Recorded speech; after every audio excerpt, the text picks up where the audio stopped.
여러분 그거 뭐죠? 저기 그 아몬드 가루하고 뭐 무슨 사탕 같은 거 이렇게 넣어가지고 분홍색도 있고 보라색도 있고 하얀 것도 있고 막 초콜릿도 있고 막 그래가지고 이제 무슨 잼 같은 거 사이에 뭐 크림 같은 거 발라져 있고 이렇게 저 뭐죠? 모나카도 아니고 미카엘도 아니고 뭐죠? 그 간식 있잖아 그거 아시잖아요 그거 그죠?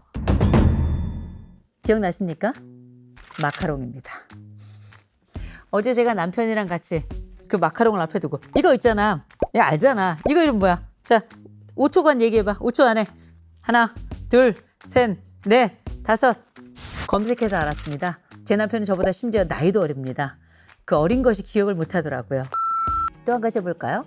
우리가 남부터미널역에 내리셔서 기사 택시를 타고 기사님께 전설의 고향 가주세요. 그러면 알아서 기사님께서 예술의 전당에 데려가 준다는 이런 얘기 알고 계시죠?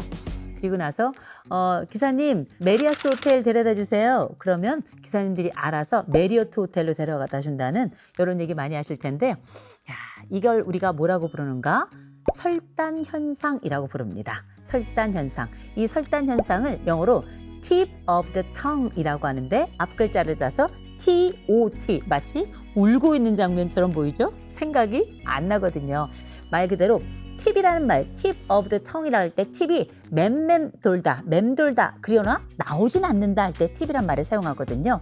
그래서 우리가 흔히 말하는 설단 현상이라는 건 이렇게 정의가 됩니다.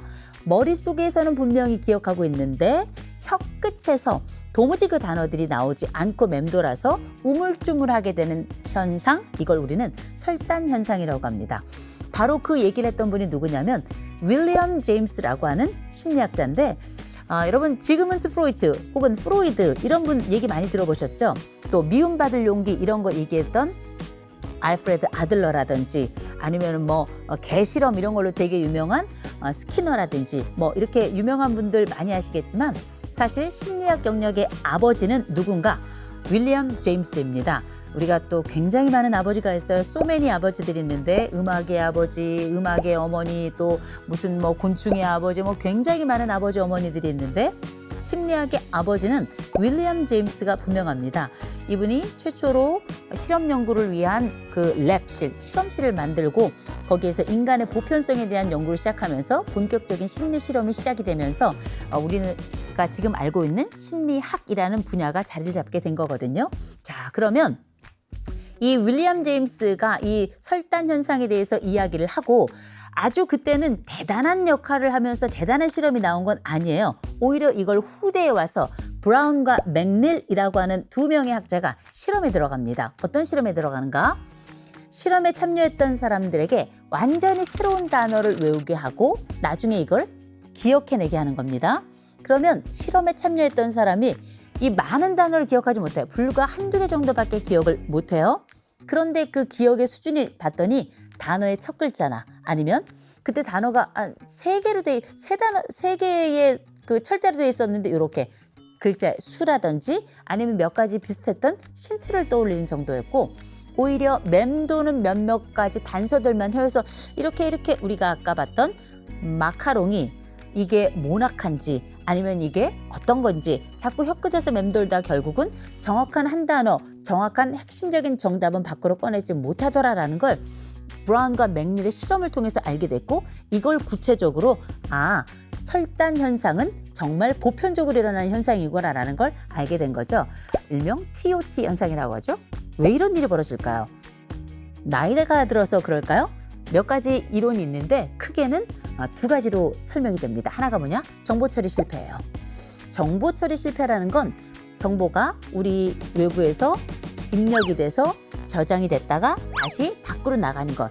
그렇게 우리는 기억을 해낸다 하는데 이 정보가 들어올 때 잘못 들어왔든지 저장이 잘못되든지 나가지 못하든지 세 가지 중에 어떤 문제가 생겨서 사실상 정보 처리가 잘 안 된 거죠. 그래서 보면 원인이 그 단어에 대한 정보를 기억할 때 뭔가가 복잡하게 저장이 돼서 그 떠올리는 과정이 실패해서이다 라는 게 바로 정보 처리 실패라는 가설인 거고 또 한 가지 뭐냐 이거 뭔가 심리적 억압이 있는 것이다 라는 그런 얘기가 있는데 그게 바로 뭐냐 이를테면 어떤 단어를 무의식적으로 딱 떠올릴 때 무의식적으로 나도 모르게 이 단어가 나에게 준 압력이 있어서 그게 입에서 나오질 않는 거야. 이를테면 제가 알고 있는 내담자 중에 한 명은 아버지란 단어가 잘 입에서 나오지 않아요. 뭐 이렇게 명확하게 하지도 않고 어떨 때는 그거 뭐라고 하죠? 저희 엄마의 남편 이렇게 표현해서 깜짝 놀랐습니다. 엄마의 남편이 누구예요?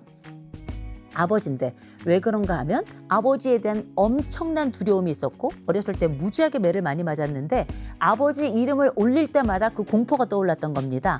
이런 식으로 실제 내가 어떤 무의식적 억압이 진행 중일 때 그 단어가 끝까지 나오지 않거나 혹은 그 단어가 아예 떠오르지 않거나 입 끝에서 맴돌게 되더라. 이렇게 크게 두 가지 설단 현상에 대한 이론이 있는 거거든요. 자, 그러면 한번 생각해 보세요. 설단 현상하고 건망증은 같은 걸까요?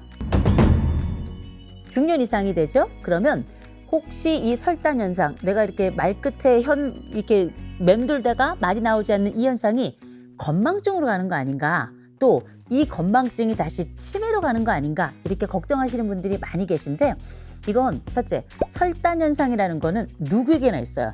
애들한테도 있고 청년한테도 있고 중년한테도 있고 노년한테도 있습니다. 그리고 실제 이 설단 현상이 인지장애로 이어진다는 연구는 저는 아직 보지 못했어요. 연구를 계속 찾아보는데 제가 찾아본 연구 안에는 설단 현상이 어떤 치매와 같은 걸로 이어진다라는 연구는 아직 확인이 된 바 없습니다.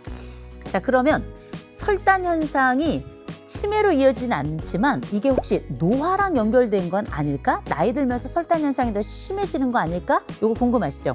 실제 보면 청년보다 나이 든 노년에게 설단 현상은 더 많이 발생합니다.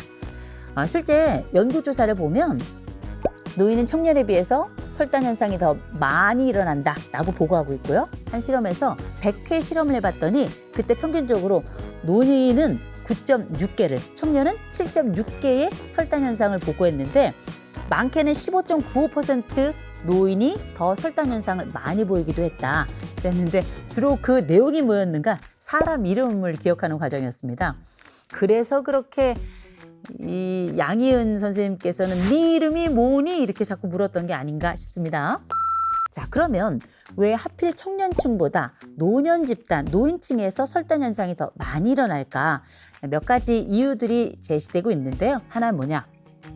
아는 게 많아져가지고 실제 내가 목표로 하고 있는 그 단어를 낼 때 고르는 시간이 더 많이 걸리거나 아니면 나머지 아는 많은 것들이 이게 간섭이 들어가가지고 결국 더 많은 설단 현상이 일어난다. 이런 얘기도 있고요. 또 한 가지 우리가 가지고 있는 여러 상황 중에 나이가 들면서 상관없는 정보들을 이렇게 밀어내는 능력이 오히려 더 뛰어나지면서 사실 필요한 것도 가끔은 실수로 밀어내는 경향이 생겨나더라. 이래서 설단 현상이 일어날 것이다 라고 이런 추정들을 하는데요. 여하간 분명한 건 뭐냐? 설단 현상이 일단 일어나죠. 그럼 무슨 일이 벌어지는가? 노력의 역효과가 발생합니다.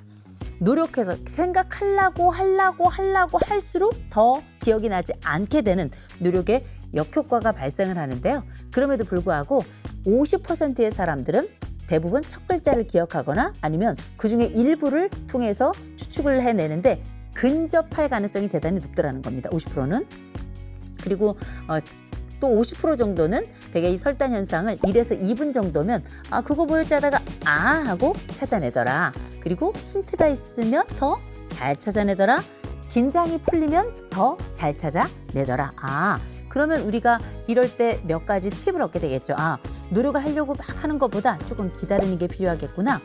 힌트가 필요하겠구나. 시간이 조금 걸리면 되겠구나. 릴렉스할 필요가 있겠구나. 이런 생각을 하게 되죠.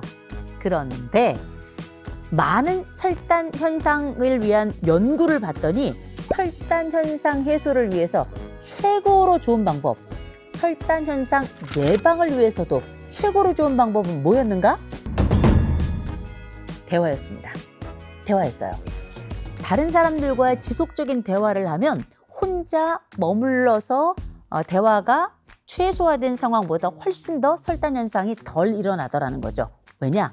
크게 한 3가지 이유인데요. 대화가 주는 그 매력과 기능 때문입니다. 첫째, 대상하고 반복적으로 발성, 소리를 내어서 해보고 실제 정보를 추론해보고 이 소리와 추론을 연결하는 그 작업을 상호 간에 하다 보면 이게 실제 설단 현상을 최소화하더라.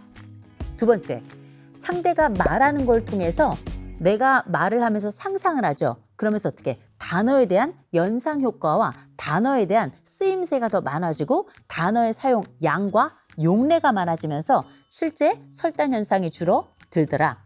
세 번째, 인지 능력을 촉진하더라는 거예요. 내가 가지고 있는 단어의 폭이 넓어지고 운영꽃, 그 단어가 쓰임새가 굉장히 다양할 수 있는데 단어의 환경을 넓히고, 그리고 무엇보다 상대방이 어떻게 나올지를 자꾸 예측하게 되죠. 예측 자체는 위기에 자기를 보호하는 방식이자 자기의 인지 능력을 확대하는 과정이거든요. 이런 인지 능력 촉진, 이게 바로 대화가 가지고 있는 강점이자 대화의 기능인데, 이런 요소들이 합쳐져서 설단 현상을 해소하거나 설단 현상을 예방하는 데 굉장히 중요한 역할을 하는 거죠. 야, 대화를 해야 되겠구나. 그러니 독거 어르신, 혼자 있는 50세 중년 이상의 사람과 함께 있는 사람은 설단 현상의 차원이 다르게 나타나겠다, 결과가. 그죠? 그리고 실제 나 혼자 머무는 것보다는 여러 기관에 찾아가고 여러 사람들과 만나는 것, 그게 말로나 혹은 글로나 혹은 여러 공동체에서 귀로 듣는 것, 이런 여러 공감각적 과정을 강화하는 것 자체가 굉장히 설단 현상을 줄이는 데 기능을 하겠다.